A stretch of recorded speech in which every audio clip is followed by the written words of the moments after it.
Are you ready to move your career forward? Make your comeback with Purdue Global and get college credit for your work, school life, or military experiences. With these credits, you may have already completed up to 75% of your undergraduate degree. You've worked hard to get where you are. It's time to get the recognition you deserve and earn a degree you'll be proud of, one that employers will trust and respect. When you take the next step in your life and career, make it count with Purdue Global, Purdue's online university for working adults. Start your comeback at purdueglobal.edu. Sometimes life can seem hard and tough to navigate, but what may seem like the smallest tasks, such as getting out of bed or even brushing your teeth, should be celebrated as a win. And State Farm is here to help you celebrate all your wins. The State Farm Personal Price Plan helps you create an affordable price just for you. Talk to a State Farm agent today to learn how you can bundle and save with the Personal Price Plan. Like a good neighbor, State Farm is there. Prices are based on rating plans that vary by state. Coverage options are selected by the customer. Availability, amount of discounts and savings, and eligibility vary by state.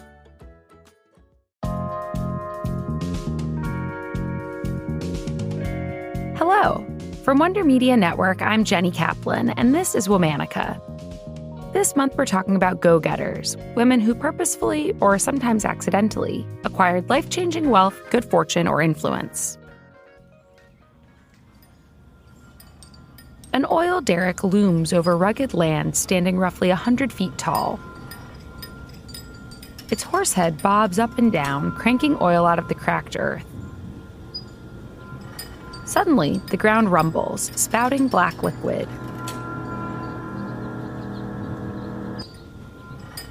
The owner of this land is not on site.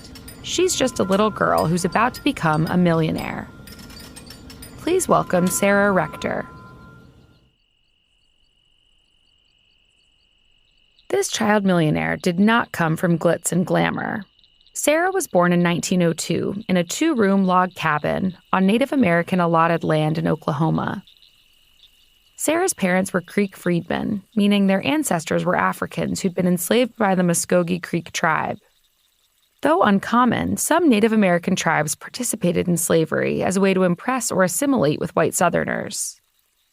When these tribes were forcibly removed from their homes by the U.S. government, many enslaved Africans were forced to make the journey as well. In 1866, slavery on tribal lands was abolished, leaving behind communities of African Americans dotted amongst tribal nations. When Sarah was 9 years old, the Dawes Allotment Act broke up collective Native American territory into individual allotments, meaning Sarah, each of her siblings, and parents all received parcels of land. Sarah personally received 160 acres, but this came with a cost. First, the land was ill-suited for farming. Second, the rectors still had to pay taxes on the land, money they didn't have. So Sarah's father decided to lease out the land to an oil company. And as the company poked and prodded Sarah's acreage, they eventually hit a gusher. In a single day, it spewed out 2,500 barrels of oil. At 11 years old, Sarah struck liquid gold. She started receiving $300 a day from the oil production. That would be nearly $10,000 today. With large amounts of money coming into the Rector house, new complications arose. Sarah's parents were illiterate and unfamiliar with how to manage large sums of money. It was common at the time for white businessmen to monitor the assets of non-white children who had struck similar luck. So Sarah's parents chose T.J. Porter, who they knew and trusted, to act as Sarah's financial guardian. T.J. Porter put all of Sarah's money in stocks and investments. After more digging, more wells were found on Sarah's land, increasing her fortune. In a single month, Sarah received a check for over $11,000. Her wealth overflowed like the oil wells themselves. Sarah's newfound wealth made front-page news. Newspapers were rattled by Sarah's situation. They published demeaning and racist articles about Sarah and her family, claiming she slept on the floor, was uneducated, and wore rags. Meanwhile, prominent Black leaders were nervous she would be taken advantage of by her financial guardians. Her rags to riches story ricocheted around the world. Letters poured into Sarah's mailbox. Strangers asked her for loans and gifts. She received 4 marriage proposals, all from German men. She wasn't yet 13 years old. Little is known about how Sarah felt about all this sudden attention and wealth. It was an open secret that Native Americans and other freedmen had been murdered for their oil-rich allotments. We do know that Sarah kept her head down and focused on school. Sarah and her siblings attended a boarding school, the Tuskegee Institute in Alabama. After graduation, Sarah, fearful of the violence that loomed back home, moved her family out to Kansas City and into what became known as Rector Mansion. A tan 4-square house with 5 bedrooms that sat on a large corner plot. And at age 18, Sarah was officially a millionaire. She owned a boarding house, a bakery, and a cafe.